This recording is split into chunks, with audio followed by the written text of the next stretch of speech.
In the glittering age of Technicolor and widescreen dreams, not every epic survived its opening weekend.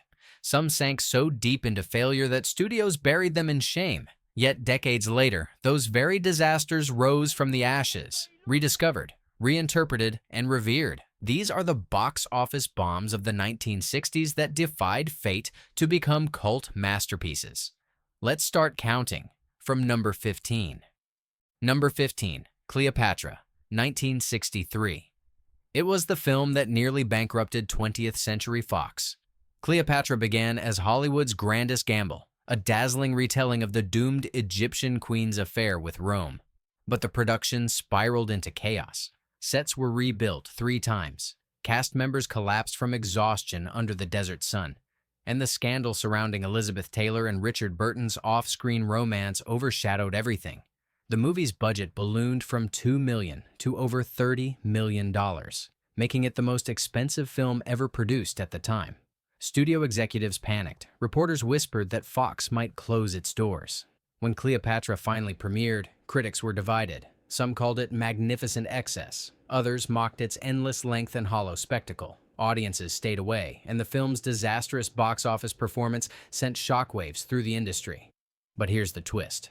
With time, Cleopatra became a symbol of Hollywood's lost grandeur, a monument to ambition without limits. Its opulent costumes and sweeping sets inspired generations of filmmakers. Scholars now study it as both a masterpiece of art direction and a cautionary tale of ego. What once drowned the studio in debt now gleams like a crown of cinematic defiance. Number 14, The Night of the Iguana, 1964.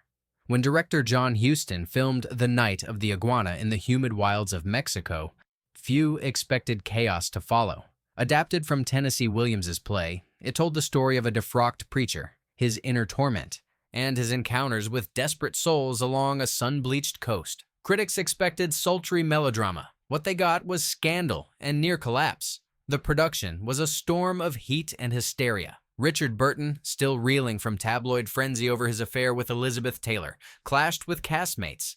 Ava Gardner reportedly refused to follow direction, rewriting her dialogue on the spot. Crew members quit mid-shoot, driven mad by tropical conditions, and Huston's insistence on endless retakes. The Mexican government threatened to shut filming down due to the growing circus around the set. When the film debuted, many dismissed it as too strange and too talkative. Box office receipts disappointed. But over the decades, The Night of the Iguana transformed into a revered character study of loneliness and spiritual decay. Its sweaty realism and brutal intimacy influenced later auteurs who sought to expose the fragile human soul.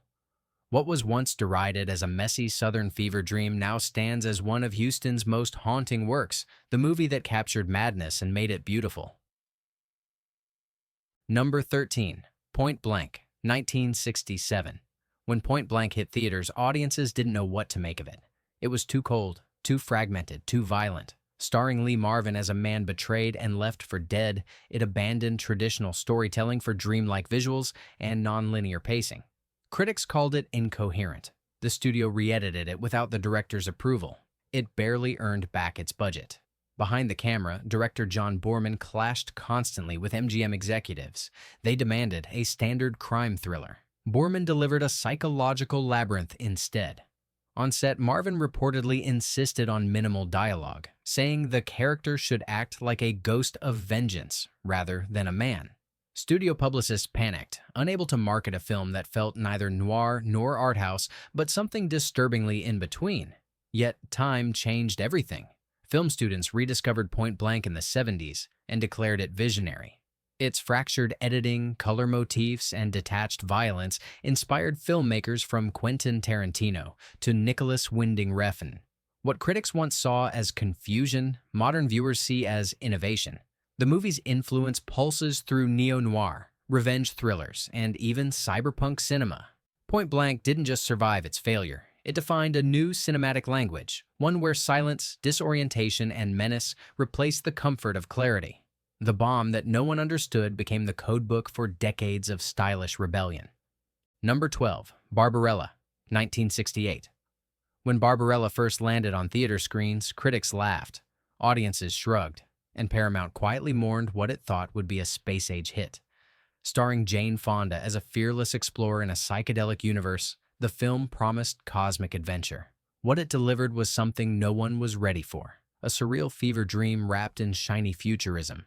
Directed by Roger Vadim, Fonda's then-husband, the movie suffered from identity crisis. It wasn't quite satire, not quite science fiction, not quite fantasy. Its kaleidoscopic sets and wild imagery confused critics used to rockets and realism. Many theaters refused to screen it in more conservative regions, calling it too strange for family audiences. Behind the scenes, production chaos reigned. The script went through countless rewrites, with Vadim changing the tone daily. Fonda reportedly felt lost, unsure whether she was making a camp comedy or a serious sci-fi odyssey. Studio executives panicked after test screenings, fearing they had financed a catastrophe. And indeed, the movie flopped in the United States, earning barely half its cost. But here's where fate smiled. In the following decades, college midnight screenings brought new audiences who adored its absurdity. Its candy-colored sets, ironic innocence, and rebellious imagery became a cult phenomenon. Artists, musicians, and designers hailed Barbarella as a masterpiece of counterculture futurism. What once embarrassed Hollywood now glitters as a pop art prophecy. Barbarella's failure birthed an aesthetic that continues to echo in fashion and film to this day. Number 11. The Swimmer, 1968. When The Swimmer premiered, audiences walked out in confusion. Starring Burt Lancaster as a suburban man who decides to swim home through the backyard pools of his wealthy neighbors, the film was marketed as a sleek drama. But what they saw was a slow, surreal descent into existential despair. Critics called it pretentious. It bombed instantly. Production was a nightmare. Director Frank Perry clashed violently with producer Sam Spiegel, who wanted a traditional story. Perry's wife, screenwriter Eleanor Perry, wrote a complex, allegorical script based on John Cheever's short story, a script Spiegel didn't understand. After brutal disputes, Perry was fired and replaced. Lancaster, struggling with the film's abstract tone, reshot scenes multiple times. Crew members said no one knew what the story truly meant anymore. The result was haunting, but disjointed. Viewers expected glamour and got melancholy. The press mocked it as Hollywood's strangest misfire. But years later, critics rediscovered The Swimmer and hailed it as a forgotten masterpiece. Its quiet horror and dreamlike imagery spoke to the emptiness of post-war suburbia. Film schools now teach it as one of the boldest psychological allegories of the decade. Once dismissed as nonsense, The Swimmer became a mirror for American loneliness, a meditation on vanity, decay, and the illusion of success. Its ripples spread far beyond the pools of its failure. Number 10. 2001: A Space Odyssey, 1968. It is hard to believe now, but Stanley Kubrick's monumental 2001: A Space Odyssey was a commercial disappointment when it first premiered. Critics were bewildered. Many theatergoers walked out halfway through, calling it slow, cryptic, and cold. MGM executives feared they had sunk millions into a lifeless art film about spaceships and silence. Kubrick had spent years crafting every frame, pioneering new effects, consulting NASA scientists, and demanding obsessive precision. Yet, when the film debuted, major reviewers tore it apart. They called it meaningless spectacle. One critic even suggested it would end Kubrick's career. For weeks, the film played to nearly empty houses. But then, something miraculous happened. Young audiences began to see what others missed. They were hypnotized by the visuals, the cosmic mystery, and the philosophical depth. Word of mouth spread. Midnight screenings drew lines around the block. Within a year, 2001 transformed from box office embarrassment into a cultural revelation. Its legacy became immortal. Every major sci-fi filmmaker from George Lucas to Christopher Nolan cites it as sacred influence. What began as a failure became the very definition of cinematic evolution. Kubrick had reached too far for his time, and history caught up. The film that was once dismissed as incomprehensible is now regarded as the greatest science fiction work ever made. It proved that sometimes failure is simply the future arriving too early. Number 9. The Last Movie, 1971. Technically born at the end of the 1960s dream, The Last Movie became the nightmare that buried it. Directed by Dennis Hopper, fresh off the success of Easy Rider, the film promised to redefine cinema itself. Universal gave him complete creative freedom, and what he delivered was an experimental fever dream set in a Peruvian village where reality and filmmaking blurred into one disorienting hallucination. Production turned chaotic almost immediately. Hopper refused to use a traditional script. Locals were cast as actors, playing actors reenacting a film within a film. Alcohol flowed endlessly. Crew members later said they couldn't tell when the cameras were rolling for real. Hopper edited the footage himself in Taos, New Mexico, obsessing for over a year as the studio grew increasingly nervous. When the film finally premiered, audiences and critics alike were stunned, and not in a good way. Many walked out. Some called it incomprehensible and career suicide. Universal pulled it from theaters within weeks, and Hopper's directing career collapsed overnight. But years later, film historians and avant-garde directors hailed the last movie as a misunderstood masterpiece. It prefigured meta-cinema, blurring fiction and truth decades before it became fashionable. What once symbolized reckless self-destruction now stands as a monument to raw artistic courage. The last movie proved that failure can sometimes be the purest form of freedom. Number 8. Petulia, 1968. Richard Lester's Petulia was released into a decade hungry for revolution, but ended up lost in translation. Critics found it too modern, too fragmented, too strange. Starring Julie Christie and George C. Scott, it told the story of a San Francisco socialite trapped between privilege and emotional ruin. Audiences expecting romance were blindsided by despair.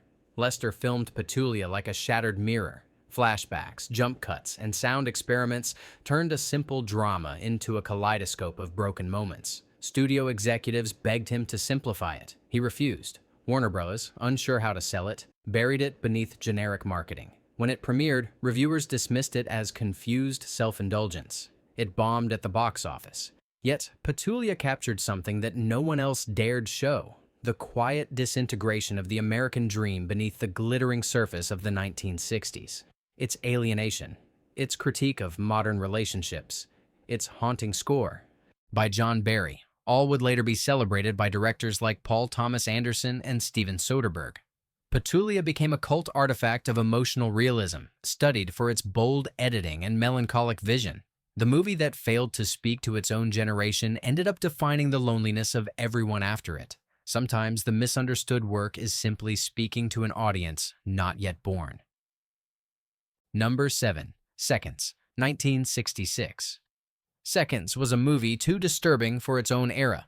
Directed by John Frankenheimer and starring Rock Hudson in his most daring performance, it told the story of a middle-aged banker who fakes his death and undergoes experimental surgery to start life anew in a younger body.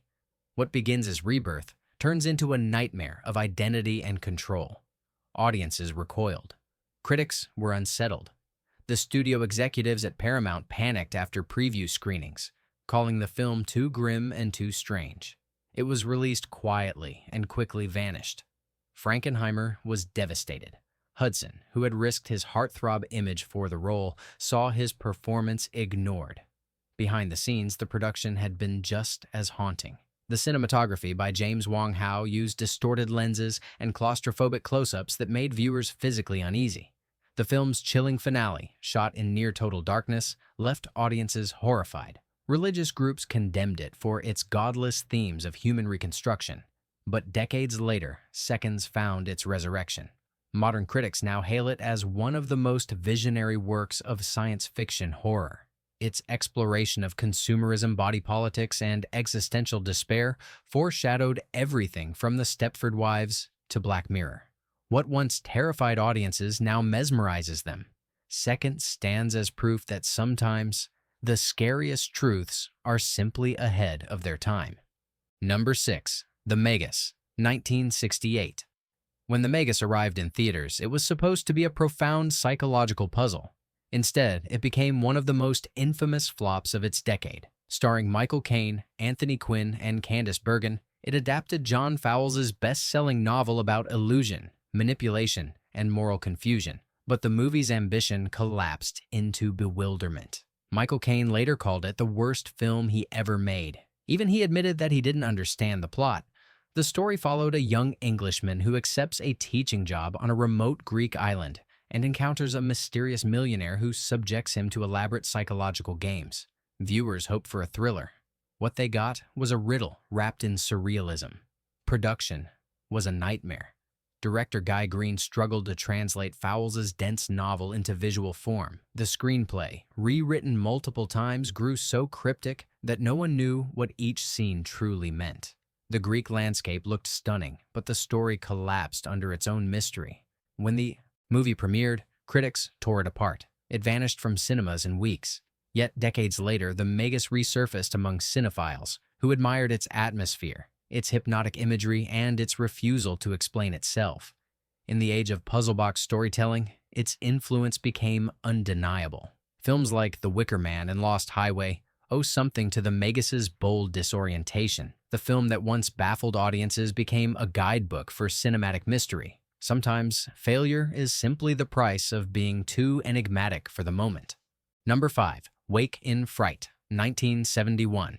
Released near the end of the decade, Wake in Fright was an Australian-American co-production that stunned critics but terrified audiences. It was too real, too bleak, too raw.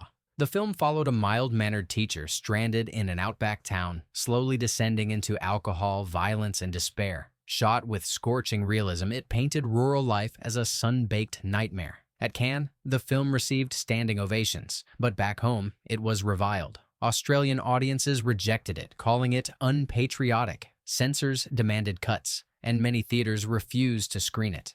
It made almost no money and disappeared entirely by the late 70s, considered lost for decades. Behind the scenes, director Ted Kotcheff and lead actor Gary Bond endured grueling conditions in the blistering heat. Locals were used as extras in disturbing sequences. Several scenes depicting animal cruelty drew outrage and near bans. The production team was shaken by the intensity of what they had created. But when a print was rediscovered in the 2000s, a new generation saw its brilliance. Wake in Fright is now hailed as a masterpiece of psychological horror and a cornerstone of Australian cinema. What was once despised became celebrated for exposing the darkness behind national myth. Its message endures, that civilization is always just one drink away from collapse. Number 4. The Trial, 1962. Orson Welles' The Trial was doomed before it even began. Adapting Franz Kafka's novel was always going to be risky, but Welles' uncompromising vision turned risk into ruin. The film starred Anthony Perkins as Joseph K., a man arrested for an unspecified crime and trapped in a labyrinthine bureaucracy that mirrors the decay of the human soul. The production was plagued with chaos. Filmed in abandoned railway stations and half-collapsed buildings in Yugoslavia, it looked like a post-apocalyptic dreamscape. Welles constantly clashed with producers, who wanted coherence where he wanted confusion. Perkins, fresh off Psycho, felt lost in the role's psychological abstraction. The film was butchered in some international releases, cutting vital scenes and further alienating viewers. When it premiered, critics were divided. Many called it self-indulgent nonsense. It earned almost nothing at the box office. Welles himself lamented that audiences weren't ready for its despair. Yet in time, that despair became its genius.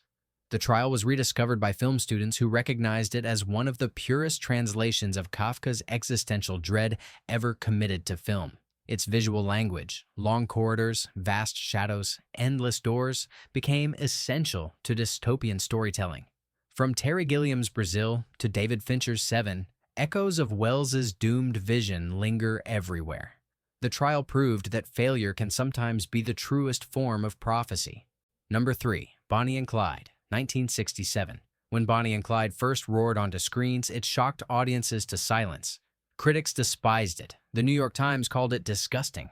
Warner Brothers nearly pulled it after only a few weeks. The film's mix of brutal violence and tragic romance left audiences stunned. They didn't know whether to laugh, cry, or look away. It seemed destined for commercial ruin. Director Arthur Penn, inspired by the French New Wave, had created something no one had seen before, a gangster film that felt alive, sensual, and self-aware. Warren Beatty and Faye Dunaway played the doomed lovers as both folk heroes and narcissistic criminals. The violence was raw. The tone shifted from absurd comedy to devastating tragedy within moments. Studio executives were horrified, claiming it glamorized killers and would offend Middle America. Behind the scenes, chaos brewed. The production faced constant battles with censors who wanted to cut every major gunfight. Beatty personally financed part of the film to protect Penn's vision. When it premiered, older critics dismissed it as trash, and audiences stayed away. For a moment, it was considered one of Hollywood's most embarrassing flops. But then came the reappraisal. Younger viewers saw the film as revolutionary, a mirror of the rebellious spirit sweeping the late 60s. By the end of its run, it became one of the most influential movies of all time, redefining American cinema. Bonnie and Clyde didn't just recover from failure. It detonated the old rules and built a new era of bold, violent realism. The film that was once condemned became the one that saved modern Hollywood. Number 2. Lawrence of Arabia, 1962. Few remember that David Lean's epic masterpiece was initially viewed as a failure. Lawrence of Arabia opened to lukewarm box office numbers, exhausting audiences with its nearly 4-hour runtime. Some critics called it empty spectacle. Studio executives worried they had financed an endless desert with no soul. For a while, it seemed like this massive undertaking might break the studio. The production was cursed with extremes. Filmed under unbearable heat in Jordan and Spain, entire camera crews collapsed. Peter O'Toole nearly died during the camel riding sequences. The set was plagued by sandstorms that destroyed weeks of footage. The editing process lasted more than a year, and Lean fought constantly, with producers who wanted to cut major scenes for runtime. When it premiered, many critics admired its visuals, but not its heart. They said it was too long, too slow, too ambitious. Yet word spread slowly. Audiences began to return, drawn by its magnetic grandeur and haunting music. Over time, the film's myth grew.